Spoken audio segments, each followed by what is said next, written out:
we're back again with another edition of FSH Insights and Guidance. I'm here again with Robert, who helped me with my last video. And today we're going to talk a little bit about progression and what I've seen in my 30 or so years since onset, and what Robert has dealt with in his 6 years or so of onset.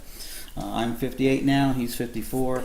And Robert is the point that I was probably, I think about 6 years or so after my onset. So my foot drop issue started when I was 27. How did you know you were having the foot drop? Were you tripping more? Yes, tripping, falling. Catching your foot on something that you normally didn't do. So that's Right. how you realized that. Right. Well, and I was familiar with it. I'd seen it in all of my siblings. So I knew what to expect with it. And when it happened, I knew exactly what it was and how it was related. I see. And that was the benefit I had of growing up in a family with FSHD and their severity of it.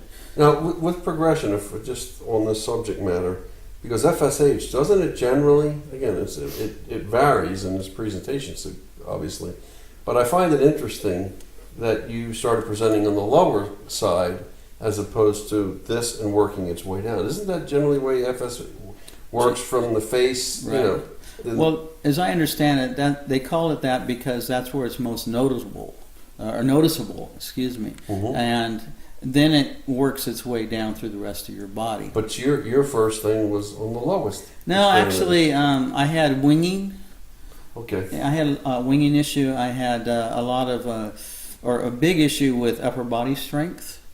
And I still, I couldn't get my arms above my head. I still can't. Before 27. Yeah. Okay. Yeah, even when I was younger. But eventually the foot drop started, and that continued.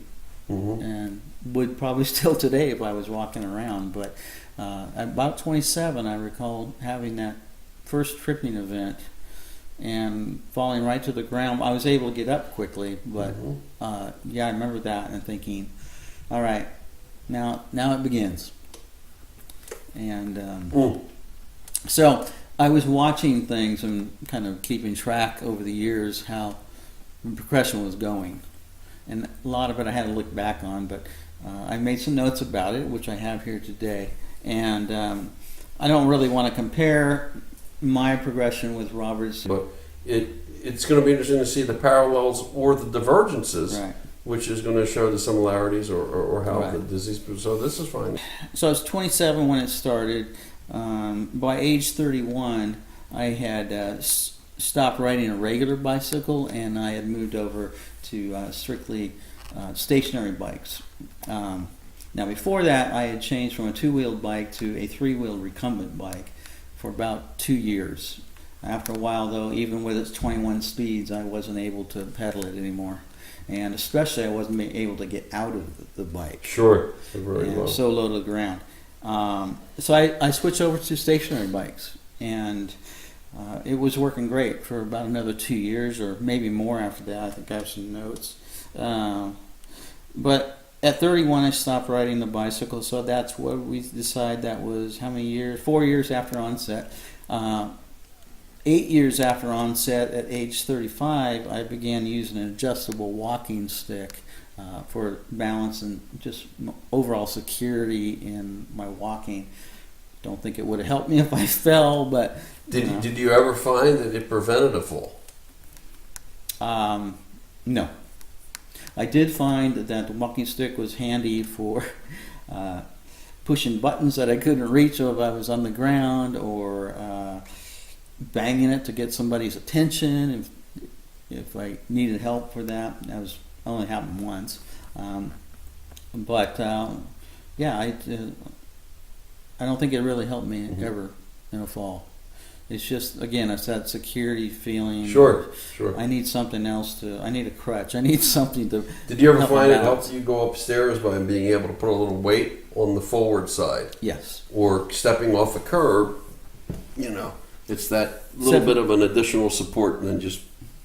Exactly, yeah. Yeah, sure. So there were benefits, for There were, sure. especially in standing.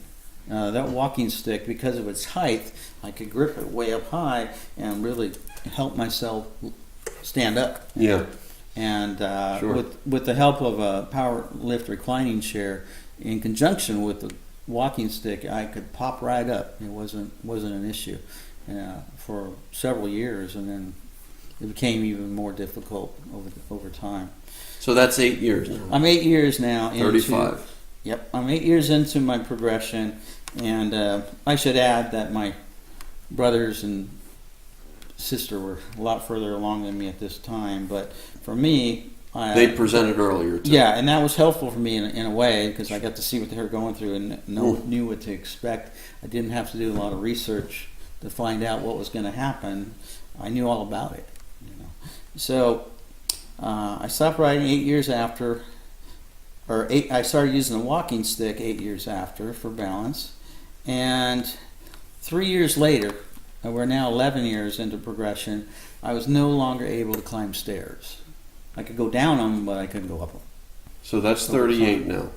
I am 38, and I'm no longer able to climb stairs. The next year, I guess I'm 12 years into progression, I began using anti-anxiety medication to kind of deal with my progression and just my own kind of panic I had going on about the whole situation, and just to help myself feel a lot better. And it worked immediately for me. I don't know if that works for everyone, but it worked for me. 13 years in progression, age 40, I began using ankle-foot orthotics, AFOs, along with my walking stick. As I read about it in the FSH Society's bulletin board at first, and learned all about it. Well, let me ask you about those orthotics, because it was recommended to me as well, which I have not pursued that at this point in time. The orthotics are in this case, they were serving to, I think I heard you say, help drive, so it gave stability to your pedals, braking, my ankles. Ankles, yeah. okay. Right, yeah. Were you looking to them? Was your foot drop causing you to trip a lot? Was that what your orthotics were looking to correct? What were they? What Sure. were they doing for you? Oh yeah, the main purpose of the AFOs is to keep your foot straight as you walk, because it gives a lot of support in your ankle. Took a break there because I wanted to show you folks, as well as Robert, what an AFO is and how it works. They're generally made of pretty sturdy plastic or fiberglass, usually a heavy-duty plastic, and it's a custom-made mold that they do for your leg, and it goes obviously from your toe up to almost your knee. So it's right underneath your knee when you walk. So you want to make sure, or your orthopedic guy or woman will figure out how how tall you need it, and they always make it just the right size for you, and they will adjust it quite a bit if you need some kind of work with that. But yeah, you put it's pretty long, and it goes on all the way up to your shoe, and you can walk quite easily with them. Sorry, mine are a little dirty right now, but you can get them in different colors, black or white or zebra striped or purple flowers, whatever you like. Then you go and put these in oversized shoes. Right, they require a little bit. I went one size up on my shoe, and I also went a little bit wider on the shoe. From like a D to an E or something. Right, right. Sure, that makes sense. I did find a brand that was pretty comfortable and easy to use, and didn't require a whole lot of changes in the width. And I recommend the New Balance shoe if you can find it. There's probably others, but that's the one I've been using, is New Balance. Anyway, they strap around your ankle. You lock them with this strap guide here, and it's got Velcro on it and it holds it together. It'd be like that, and they're really comfortable even when you first put them on. I was really surprised.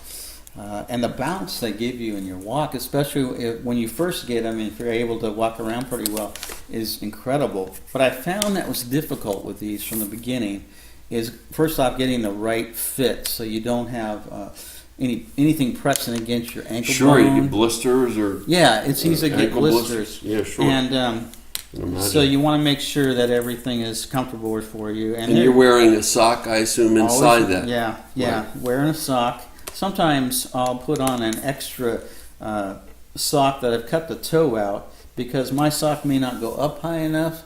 And so if I have that sock and a partial another sock above it, that ensures that it's going to cover this whole area as I walk. This just changed my life. It really did. It made Well, let my me ask you a couple questions about that, because I know these aren't inexpensive. That's true. These are custom made for each leg that you need it for. Some folks just use one. That's what I started off with, and then I went to two. Most insurance companies, if you have it, will pay for these, even Medicare, I believe. And they're incredible. Probably a lot of people know about them already, but for me, it was an amazing thing. So I was What is the excited number? about it. Did you say there were about 600 a piece? These are about 600 a piece to be made. That's here in Oregon with our providers. I think they charge more because it's a medical thing and insurance is covering it. So I like those quite a bit. Now, what does happen, in full disclosure, is that your leg will become weaker because this thing is doing all the work for it. And it's a godsend, but in a way, it can be detrimental to your fight with MD. But at some point, you're really going to need something like this. And it will really help. I hope more folks can do it. I know they're not cheap. And hopefully you have insurance that would cover it, but they will really make a difference in your life and your continued ability. Also, I found a real difficulty in driving when I first put these things on. I felt constricted at first. Now I can't drive without these on. It really helps your ankle to move your ankle to that, from the gas pedal to the brake pedal, a lot easier. It just makes things so much smoother. Right. And I know some other folks that use these, and they say the same thing. It's really been great for them. They are breakable, but it takes a lot of force. And like I said, as your leg becomes weaker because of these, it also becomes smaller. So you have to, every 5 years or so, maybe more, you have to replace these so you get a better better fit on your leg. So this is actually my third pair that I have now. And I broke broke one on a fall I took, and the other. You fell with it. I did. I fell. Did you think it helped prevent? Did it help you injuring yourself more than, or did it make your fall more dramatic? How did that work out? Actually, yeah, it was a little more painful because I was wearing these things during the fall, and I fell on carpet right on my left knee and broke my kneecap. Theorizing, but if you had not had them on, do you think you still would have definitely broken your knee? Definitely. I think what was going on at the time was I wasn't paying attention to my walking. I was talking to somebody while I was walking and not paying attention, down I went. What happened was when I fell and did that, this kind of jammed up into the top of it, jammed up into underneath my knee when I fell. It can, at first, when you're trying to get used to them, they can be a little uncomfortable.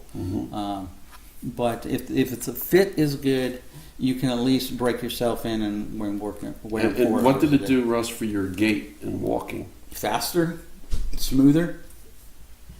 Interesting. Yeah, they're very interesting. Especially, and another benefit is that your foot drop stops, and so, or at least it's much improved, and so you have more confidence in your walking. So that's 13 years after I had my last change from the medication to using ankle orthotics.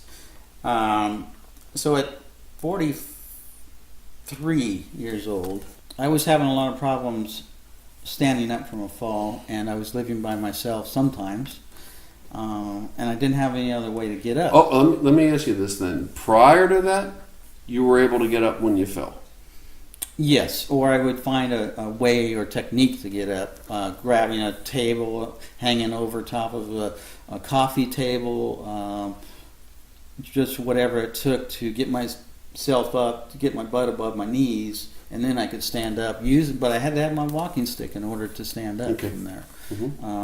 And after a while, I wasn't able to do that either. But so anyway, during these falls, especially at home, I had to get up by myself. So I wound up buying a power lift machine. It's a Hoyer power lift is what I had. Other companies make them, but this one had a wired remote control on it, which made it possible for me to operate it myself. A lot of those are manual, and somebody's got to pump something, or the remote is something or the button is something someone else pushes. But with this, I could do it myself. So I would crawl over to the machine. It had a sling system on it where I would sit into. I would kind of swooch around and sit into. And then I could lift myself up using the power lift. And then I would get myself onto like an office chair, get out of the sling, and move to another chair to stand up. And that worked really good.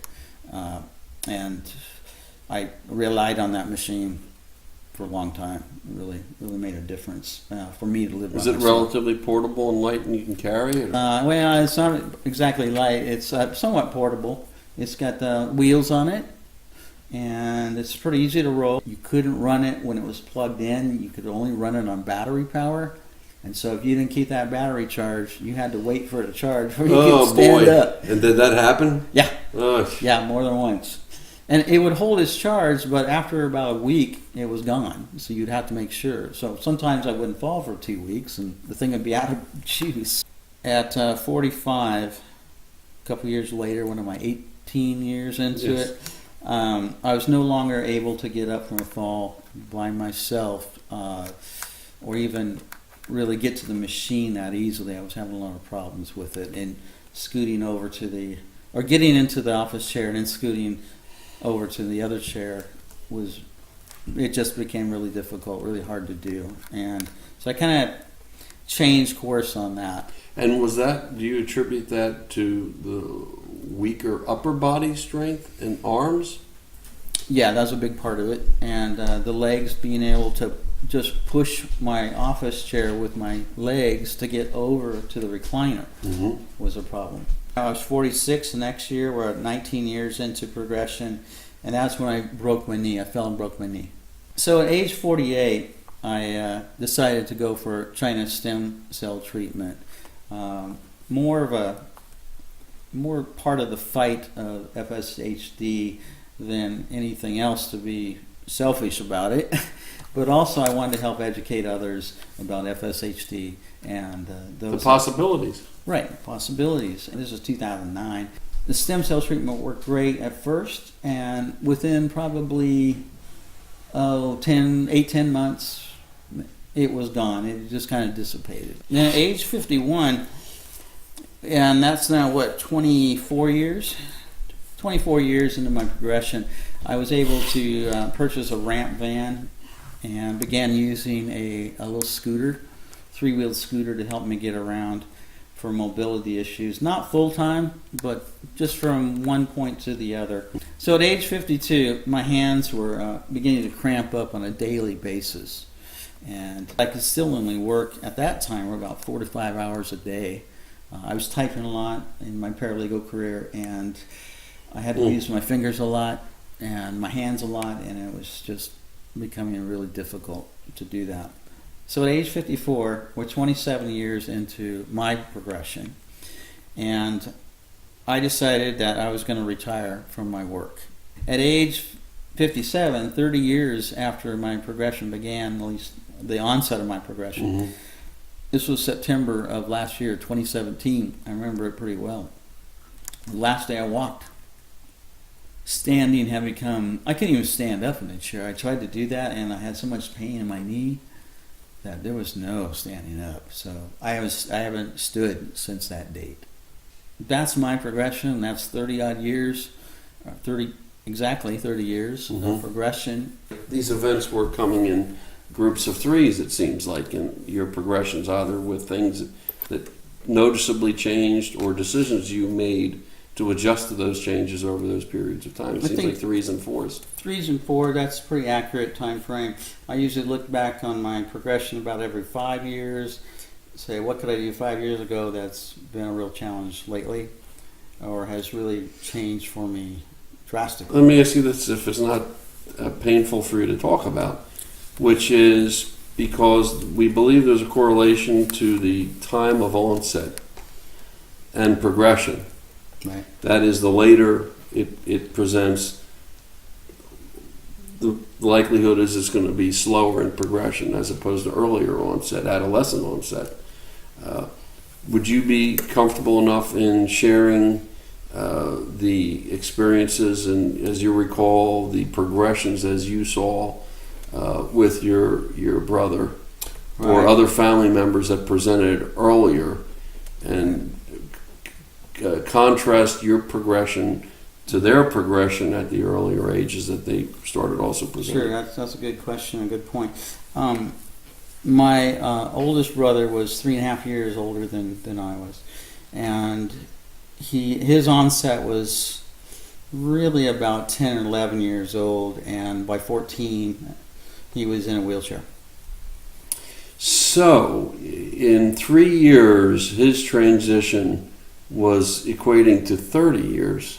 Almost, yeah. That's dramatic. Yeah, difference. His severity, I should probably correct myself. I don't think it was 10 years old. I think it was closer to about 8 years old was his true onset. But by the time he was 14, he was in a wheelchair. He's still 5 to 1. 5 or 6 years, that's all it took.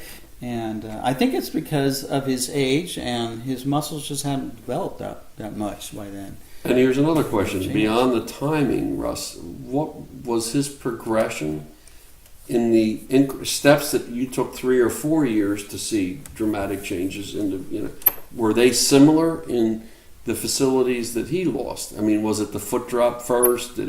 Was it the same, or did it come differently? Exactly the same progression. Fascinating. It's bizarre. And my younger brother was the same way as my older brother in terms of onset and progression. And then my twin sister her onset was later, more like she was 20 or so, 25. And she'd been using a chair since, I think she said last 30 years almost, she's been using a chair. So I think her onset was closer to about 20. And then by the age of 25 or 6, she was using a wheelchair. My mom's onset was much later in her life as well, like in her 40s or so. And she was not that severe, having to use a wheelchair part-time. But that was as far as she got before. Right, and I think FSH on average, if there is an average or median, 1 in 5 are going to be using a wheelchair at least part of the time. Right. And in my family, every one of us, all 5 of us, except my father. Wow. You made an excellent point. You've actually, I would think off the top, hearing somebody, you're confined to a wheelchair, geez. But in fact, it's just been the opposite. You've been I've seen you zip around. You drive like a Mario Andretti. It actually enabled you to be much, much more, productive or mobile or functional. Blew my confidence through the roof. Yeah, that's fabulous. And not all wheelchairs are obviously created equal. Right. So this one's got a turbocharged engine, 350. That's right. And you can see it's that. It's the Mac Daddy, all right. The Mac Daddy. And I really... and that's an Amy chair, just to be... Amy Systems. Amy's, A-M-Y, Amy Systems. Amy right? Systems, out of Canada. So the next 2 years, which will take you the next magic 3 or 4 years further through this, is not going to be as consequential. I hope so. And we're always optimistic that there's a lot of great people working on, and I suspect, and I talk to Daniel Perez from the FSH Society on a fairly regular basis, and a lot of people are optimistic that we've come a long way, because FSHD has its own classification of muscular dystrophy. Wasn't even really understood, and now in a short period of time, they're hopefully getting onto the mechanisms, and therefore once you understand the mechanisms, you'd hopefully come up with a way to counter those mechanisms. And I think the confidence is within the next 5 or 10 years, oh my God, the end of the human race. But so that ingenuity, human ingenuity, I'm confident that they'll have something, and I think. I think we're almost there with FSHD. If not a cure, at least a treatment. Yeah. And I'd be happy with the treatment. yeah, I'd be happy with treatment. Especially if it's in a pill form. Right, and I know that you're really working hard on that and trying to find different potential treatments that are going to help. And I applaud that because that's a fighter mentality, and that's what you need. Well, fight or flight. That's right. Well, it kind of makes you a fighter having a disability. So I hope. Yeah, no, it gives me something to do, and yeah. So that's some of our thoughts about progression, what I've been through, and now what Robert is going through. Not everyone's the same, but that's what I have experienced, and I've seen that in my family members, different speeds, but I've seen the exact same progression. So that's kind of some ideas of what happens through progression. If you have any questions about our progression, what your progressions are. Exactly, that would be interesting to know. Yeah. So please send us some comments below. If you like this video, to like us and perhaps subscribe. Share, yeah. Share. We'll have more stuff coming. And Russ, thank you for all of what you do to raise awareness through a medium like YouTube and other things. Well, thanks. Like that. I appreciate it's that. Greatly appreciated. Okay. All right. Well, this has been another edition of FSH Insights and Guidance. Appreciate you joining us. See you next time.